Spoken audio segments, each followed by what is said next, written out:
हरे कृष्णा। आप सभी पर कान्हा जी का आशीर्वाद सदा बना रहे। कार्तिक मास की त्रयोदशी तिथि यानी 13वें दिन का अत्यधिक धार्मिक महत्व है। इस दिन की गई पूजा, व्रत और कथा सुनने से जीवन के सभी संकट और दोष भगवान श्री हरि और शिव जी की कृपा से दूर होते हैं। त्रयोदशी तिथि को भगवान शिव और भगवान विष्णु दोनों की ही कृपा प्राप्त होती है। ये तिथि न केवल भौतिक सुख संपत्ति का आशीर्वाद देती है, बल्कि आत्मिक उन्नति और अंत में मोक्ष का द्वार भी खोलती है। और आज की इस कथा से हमें जीवन में धर्म और भक्ति की महिमा का बोध होगा। ठाकुर जी की कृपा से हम सभी को सभी विपत्तियों से मुक्ति मिलेगी। तो आइए प्रिय श्रोताओं, इस शुभ अवसर पर पूर्ण श्रद्धा के साथ कथा का शुभारंभ करते हैं। भगवान कृष्ण विष्णु भगवान के अवतार हैं और जब कान्हा जी का जन्म हुआ था तो बिल्कुल साधारण बालक की तरह वे पैदा हुए थे। विधाता का विधान तो पहले ही रचा जा चुका था और ये सब प्रभु की लीला ही थी कि कान्हा जी ने वसुदेव और देवकी के यहाँ जन्म लिया, लेकिन कंस के भय से वसुदेव ने उन्हें नंद बाबा के घर में पहुंचा दिया। नंद बाबा को भी इस बात का नहीं पता था कि स्वयं भगवान विष्णु के रूप में कान्हा जी उनके घर में प्रकट हुए हैं। कान्हा जी का साधारण बालक की तरह नामकरण किया जाना था, लेकिन जब उनके घर में नामकरण कराने के लिए जो पंडित जी आए, वो जान गए कि ये कोई साधारण बालक नहीं, ये तो साक्षात श्री विष्णु का अवतार है। तब कान्हा जी ने उन्हें आंखों ही आंखों में जो घूरा था, उसका बहुत अद्भुत सुंदर वर्णन आज की इस कहानी में आप सुनेंगे। जब वासुदेव जी ने एक टोकरी में रखकर कान्हा जी को गोकुल में पहुंचा दिया, तब वासुदेव जी की प्रेरणा से कुल पुरोहित गर्गाचार्य जी गोकुल में पधारे। नंद बाबा यशोदा जी ने बड़ा आदर सत्कार किया और वासुदेव देवकी का हालचाल पूछा और उनके आने का कारण पूछा। तो गर्गाचार्य जी ने बताया कि पास के गांव में एक बालक ने जन्म लिया है, मैं वही नामकरण के लिए जा रहा हूँ। बस रास्ते में आपका घर पड़ा तो सो आपसे मिलने के लिए चला आया। ये सुनकर नंद बाबा और यशोदा मैया ने अनुरोध किया कि बाबा, हमारे यहाँ भी तो 2 बालकों ने जन्म लिया है, आप उनका भी नामकरण कर दो। गर्गाचार्य जी ने मना किया कि तुम्हें है हर काम जोर शोर से करने की आदत। कंस को अगर पता चल गया कि तुम्हारे यहाँ बालक हुए हैं और मैंने नामकरण करवाया है, तब तो वो मेरा जीना मुहाल कर देगा। नंद बाबा कहने लगे, भगवान, गौशाला में चुपचाप नामकरण करा देना, हम ना किसी को बताएंगे। गर्गाचार्य जी आखिरकार किसी प्रकार तैयार हो गए। तैयार तो उन्हें होना ही था, वासुदेव जी ने जो भेजा था। जब रोहिणी ने सुना कि कुल पुरोहित आए हैं तो वह गुणगान बखान करने लगी। वो कुल पुरोहित का गुणगान बखान कर रही थी। उनके मुंह से इतने गुणगान सुनकर यशोदा जी बोली, अगर गर्ग जी इतने बड़े पुरोहित हैं तो ऐसा करो, हम अपने बच्चे बदल लेते हैं। तुम मेरे लाला को और मैं तुम्हारे लाला को लेकर जाऊंगी, देखती हूँ कि कैसे तुम्हारे कुल पुरोहित सच्चाई जानते हैं। दोनों माताएं कुल पुरोहित की परीक्षा लेने पर ही उतर आई। बच्चे बदल लिए। दोनों एक दूसरे के बच्चे अपनी गोद में लेकर पहुंच गईं गौशाला में। यशोदा जी के हाथ में बच्चे को देखकर गर्गाचार्य जी ने कह दिया, ये रोहिणी का पुत्र है, इसलिए इसका नाम रोहणेय होगा और अपने गुणों से ये सबको आनंदित करेगा। तो इस बालक का एक नाम राम भी होगा और बल में इसकी कोई भी समान नहीं होगा, तो एक नाम बल भी होगा, मगर सबसे ज्यादा लिया जाने वाला नाम होगा बलराम। और ये किसी में कोई भेद नहीं करेगा, सबको अपनी तरफ आकर्षित करेगा। तो इस बालक का एक नाम संकर्षण भी होगा। लो जी, श्री कृष्ण के बड़े भाई बलराम का नामकरण तो हो गया। अब जैसे ही रोहिणी की गोद में उन्होंने बालक को देखा तो गर्गाचार्य जी तो बालक की मोहिनी मूर्तियां में ही खो गए। कहा तो दोनों माताओं ने अपने अपने बच्चे बदलकर गर्गाचार्य जी की परीक्षा लेना चाहा था, लेकिन गर्गाचार्य जी कोई साधारण पुरोहित नहीं थे। उन्होंने जब रोहिणी की गोद में सांवले सलोने कान्हा जी को देखा तो बस अपनी सुध बुध भूल गए। खुली आंखों से प्रेम समाधि लग गई।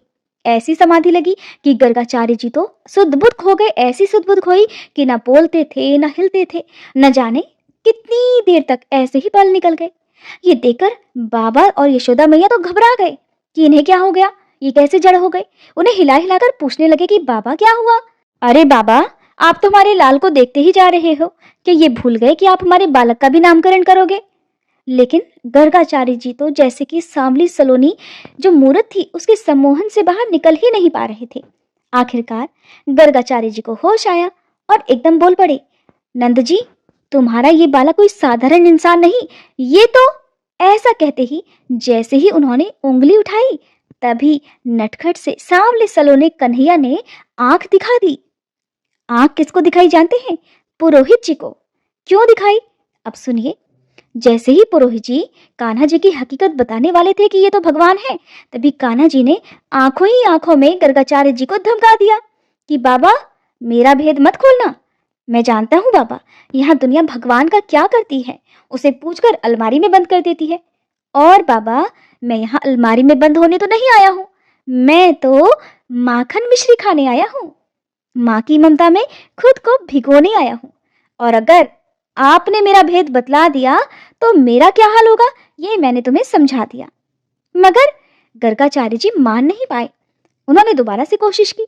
अब जैसे ही उन्होंने दोबारा से कहना प्रारंभ किया ही था कि ये तो साक्षात, तभी कन्हैया जी ने फिर धमका दिया, बाबा मान जाओ, नहीं तो ये जुबान यहीं रुक जाएगी और ये जो उंगली उठाई है ना, ये भी उठी की उठी रह जाएगी। आप जानते हैं, ये जो संवाद हो रहा था, ये बाबा में यानी कि पुरोहित जी में और कन्हैया जी में कोई मुंह से नहीं हो रहा था। बस ये सारा खेल आंखों ही आंखों में हो रहा था। आप में से बहुत सारे भक्त भोले हैं, मासूम हैं। आंखों से इशारे वाली बातें तो समझते ही होंगे ना, आंखों से भी बात की जाती है। जरूरी नहीं कि हर बात मुंह से बोलकर की जाए। तो कान्हा जी और पुरोहित जी आंखों ही आंखों में एक दूसरे से बात कर रहे थे।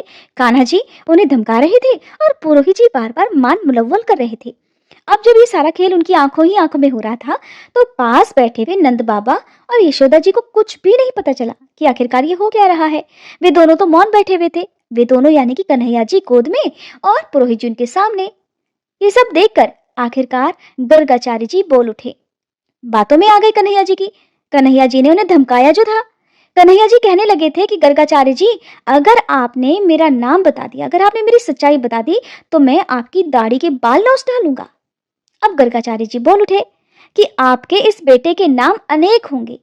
नंद जी, जैसा कर्म आपका बेटा करता जाएगा, वैसे इसके नए नए नाम भी होते जाएंगे। लेकिन क्योंकि इसने इस बार काला रंग पाया है, इसलिए इसका एक नाम कृष्ण होगा, और इससे पहले ये कई रंगों में आया है। तो मैया यशोदा बोली, बाबा ये कैसा नाम बताया है? इसे बोलने में तो मेरी जीभ ने चक्कर खाने शुरू कर दिए हैं। जरा कोई आसान सा नाम हो तो बतला दीजिए। अब गर्गाचार्य जी कहने लगे, अच्छा यशोदा जी, तब तुम इसे कन्हैया, कान्हा, किशन, किसना कह लेना। यशोदा जी को अपने लाला का ये नाम बहुत पसंद आया। उनके मन की मुराद पूरी हो गई और फिर यशोदा जी ने सारी उम्र श्री कृष्ण भगवान को कान्हा ही पुकारा।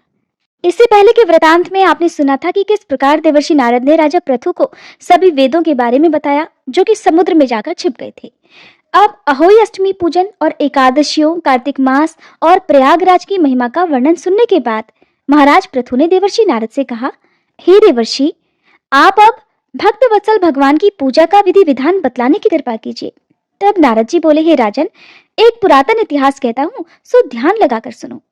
अत्यंत प्राचीन समय की बात है। कांतिपुर में चौल नाम का एक राजा राज्य करता था। उसके राज्य में समस्त प्रजा सुखी थी। कोई भी दरिद्र, पीड़ित या दुखी नहीं था। राजा के नाम पर उस देश का नाम चौल देश रखा गया। एक बार वह राजा मूल्यवान मणि मुक्ताओं द्वारा भगवान की पूजा करके वही मंदिर में बैठा हुआ था। उसी समय विष्णु शर्मा नामक एक ब्राह्मण ने आकर तुलसी दल और जल से भगवान की पूजा की। उसके तुलसी पत्रों से राजा की पूजा के मणि मुक्ता आदि ढक गए। ये देखकर राजा ने क्रोधित होकर ब्राह्मण से कहा, हे विष्णु शर्मा, तुमको पूजा का कुछ भी ध्यान नहीं है। मणि मुक्ताओं से की गई मेरी पूजा की शोभा को तुमने तुलसी दलों से ढककर समाप्त कर दिया है। राजा के अहंकार में भरे हुए ये कटु वचन सुनकर विष्णु शर्मा ने कहा, हे राजन, अभिमान के वशीभूत होने के कारण आप भगवान की पूजा के बारे में कुछ नहीं जानते। ब्राह्मण के ये वचन सुनकर राजा और भी क्रोधित हो गया और कहने लगा, हे ब्राह्मण, तुम दरिद्री हो, इस कारण तुम भगवान की पूजा को क्या जानो? क्या तुमने कभी भगवान का कोई मंदिर बनवाया या कोई यज्ञ आदि किया? अगर यही बात है तो मैं देखता हूँ कि भगवान की भक्ति करके पहले तुम स्वर्ग में जाते हो या मैं जाता हूँ। ऐसा कहकर राजा ने गुंगल ऋषि को आचार्य बनाकर बड़े बड़े यज्ञ आरंभ कर दिए। साथ ही ब्राह्मणों को बहुत सा द्रव्य दान देने लगा। परंतु विष्णु शर्मा सदा की भांति माघ और कार्तिक मास के व्रत, तुलसी वनों का रोपण और ओम नमो भगवते वासुदेवाय मंत्र का सतत जप करते हुए भगवान की पूजा अर्चना करता रहा। वह उठते बैठते, चलते फिरते हर समय भगवान का स्मरण और कीर्तन करता रहता था। कार्तिक मास में एक दिन उसने जैसे ही रसोई तैयार करके रखी कि कोई भोजन उठाकर ले गया। इसके बाद तो उसने व्रत भंग होने के भय से पुनः रसोई ही नहीं बनाई और भगवान का भजन करते हुए भूखा ही सो गया। दूसरे दिन फिर रसोई बनाई, फिर भोजन परोसा। जैसे ही भगवान को भोग लगाने लगा कि फिर कोई भोजन उठाकर ले गया। लगातार 7 दिनों तक ऐसा ही होता रहा और इस प्रकार विष्णु शर्मा को निराहार 7 दिन बीत गए। विष्णु शर्मा अब भूख के मारे अत्यंत व्याकुल हो रहा था, परंतु सत्संग का समय भंग ना हो जाए इस भय से उसने किसी भी दिन दूसरी बार रसोई तैयार ही नहीं की। 8वें दिन उसने निश्चय किया कि आज मैं पूरी तरह ध्यान रखूंगा और देखूंगा कि भोजन को उठाकर आखिरकार कौन ले जाता है। इसके बाद उसने तय समय पर भोजन तैयार किया और एक स्थान पर छुपकर बैठ गया। थोड़ी ही देर में उसने देखा कि अति दीनहीन और दुर्बल चांडाल, जिसके शरीर में केवल अस्थियां मात्र शेष थी, छुपकर आया और भोजन उठाकर चलता बना। उसे देखकर विष्णु शर्मा का हृदय द्रवित हो गया। विष्णु शर्मा ने उस चांडाल से कहा, भैया रूखा भोजन मत लेकर जाओ, मेरे पास थोड़ा सा घी है, वो भी लेते जाओ। ब्राह्मण के ये वचन सुनकर भयभीत हुआ वह चांडाल भागता हुआ ठोकर खाकर गिर गया। तभी विष्णु शर्मा भी उसके पीछे भागता भागता वहीं पहुंच गया और एक वस्त्र से उस पर हवा करने लगा। थोड़ी देर बाद उस ब्राह्मण ने देखा कि उस चांडाल की जगह शंख, चक्र, गदा, पद्म और वनमालाधारी भगवान विष्णु स्वयं ही वहां लेटे हुए थे। उसी समय विष्णु शर्मा ने भगवान के चरणों में गिरकर नमस्कार किया। तभी रुद्र आदि देवता भी वहां आ गए। ऋषि मुनि के वेद मंत्रों से उनका पूजन करने लगे। तब विष्णु भगवान ने अत्यंत स्नेहपूर्वक विष्णु शर्मा का आलिंगन करके उसको अपने साथ विमान में बिठा लिया और अपने साथ वैकुंठ लोक को ले गए। राजा चौल भी यह दृश्य देख रहा था। भगवान की विष्णु शर्मा पर यह कृपा देखकर राजा अत्यंत दुखी हुआ और उसने आचार्य गुंगल ऋषि को बुलवाकर कहा, यह सब क्यों हो रहा है, क्या हो रहा है? जिसके द्वेष के कारण मैंने इतने यज्ञ और दान पुण्य किए, वह वैकुंठ को जा रहा है और मैं यहीं पर उपेक्षित खड़ा हुआ हूँ। क्या मेरे अब तक के किए गए यज्ञ और दान आदि सब विफल गए? इससे तो यही सिद्ध होता है कि भगवान यज्ञ आदि से नहीं, केवल भक्ति से प्रसन्न होते हैं। आजीवन ब्रह्मचारी रहने के कारण राजा की कोई संतान भी नहीं थी, इसलिए अपना संपूर्ण राजपाट, धन, संपत्ति आदि अपने भांजे को सौंपकर कि भगवान मुझे स्थिर भक्ति प्रदान करें, ऐसा कहते हुए राजा यज्ञ कुंड की अग्नि में कूद गया। यह दृश्य देखकर गुंगल ऋषि ने क्रोध में आकर अपनी शिखा उखाड़ ली। तब से अभी तक चौल देश में भांजा ही मामा का उत्तराधिकारी होता है और गुंगल गोत्र के ब्राह्मण आज भी शिखा अर्थात चोटी नहीं रखते। चौल राजा के अग्निकुंड में गिरते ही भगवान ने प्रकट होकर अग्निकुंड में ही उसका आलिंगन किया और उसे भी अपने लोक को ले गए। बैकुंठ में भगवान विष्णु ने विष्णु शर्मा को पुण्यशील और चौल राजा को सुशील नामक देकर अपना द्वारपाल बना लिया। अब इस प्रकार वे दोनों हर समय श्री हरि के निकट ही रहने लगे। हरे कृष्णा। आज के अध्याय में बस इतना ही। इसके आगे का वृतांत आप सभी अगले अध्याय में सुनिएगा। आप सुनिए श्री तुलसी चालीसा पाठ और तुलसी माता की आरती। जय जय तुलसी भगवती सत्यवती सुखदानी, नमो नमो हरिप्रेसी श्री वृंदावन खानी। श्री हरिशीष विरजनी देहु अमर वर अम्ब, जनहित हे वृंदावनी अब न करहु विलंब। धन्य धन्य श्री तुलसी माता, महिमा अगम सदा श्रुति गाता। हरि के प्राण हो से तुम प्यारी, हरहि हेतु कीन्हो तप भारी। जब प्रसन्न है दर्शन दीन हो, तब कर जोरी विनय उस कीन्हो। हे भगवंत कंत मम होहु, दीन जानि जानि छाड़हु छोहु। सुनी लक्ष्मी तुलसी की बानी, दीन हो श्राप कध पर आनी। उस अयोग्य वर मांगन हारी, हो बिटप तुम जड़ तनुधारी। सुनि तुलसी ही श्रव्यो तेहि ठामा, करहु वास तुहु नीचन धामा। दियो वचन हरि तब तत्काला, सुनहु सुमुखी जानी होहु बिहाला। समय पाई व्योरो पाति तोरा, पूजहि आस वचन सत मोरा। तब गोकुल मह गोप सुदामा, तासु भई तुलसी तू बामा। कृष्ण रास लीला के माही, राधे शक्यो प्रेम लखि नाही। दियो श्राप तुलसी तत्काला, नर लोक ही तुम जन्महु बाला। यो गोप वह दानव राजा, शंख चूर्ण नामक शिर ताजा। तुलसी भई तासु की नारी, परम सती गुण रूप अगारी। अस द्वै कल्प बीति जब गयहु, कल्प तृतीय जन्म तब भयहु। वृंदा नाम भयो तुलसी को, असुर जलंधर नाम पति को। कर अति द्वंद अतुल बल धामा, कीन्हा शंकर से संग्रामा। जब निज सैन्य सहित शिव हारे, मरहि न तब हर हर ही पुकारे। पतिव्रता वृंदाती नारी, को न सके पति ही संहारी। तब जलंधर ही भेष बनाई, वृंदा ढिग हरि पहुँचो जाई। शिव हित लहि करि कपट प्रसंगा, कियो सतेत्व धर्म तो ही भंगा। भयो जलंधर कर संहारा, सुनी उर शोक उपारा। तिहि क्षण दियो कपट हरि टारी, लखि वृंदा दुख गिरा उचारी। जलंधर जस हत्यो भीता, सोई रावण तस हरहि सीता। अस प्रस्तर सम हृदय तुम्हारा, धर्म खंडी मम पति संहारा। यही कारण लहि श्राप हमारा, होवे तनु पाषाण तुम्हारा। सुनि हरि तुरत ही वचन उचारे, दियो श्राप बिना विचारे। लख्यो ना निज कर दूत पति को, छलन चाहियो जब पार्वती को। जड़ मति तुह अस हो जड़ रूपा, जग में तुलसी बिटप अनूपा। धग्व रूप हम शाली ग्रामा, नदी गंडकी बीच ललामा। जो तुलसी दल हम ही चढ़ई है, सब सुख भोग परम पद पई है। बिनु तुलसी हरि जलत शरीरा, अतिशय उठत शीश उर पीरा। जो तुलसी दल हरि शिर धारत, सो सहस्त्र घट अमृत डारत। तुलसी हरि मन रंजनिहारी, रोग दोष दुख भंजनिहारी। प्रेम सहित हरि भजन निरंतर, तुलसी राधा में नाही अंतर। व्यंजन हो 56 प्रकारा, बिन तुलसी दल ना हरहि प्यारा। सकल तीर्थ तुलसी तर छाही, लहत मुक्ति जन संशय नाही। कवि सुंदर इक हरि गुण गावत, तुलसी निकट सहस गुण पावत। बसत निकट दुर्वासा धामा, जो प्रयास ते पूर्व ललामा। पाठ करहि जो नित नर नारी, होहि सुख भाषहि त्रिपुरारी।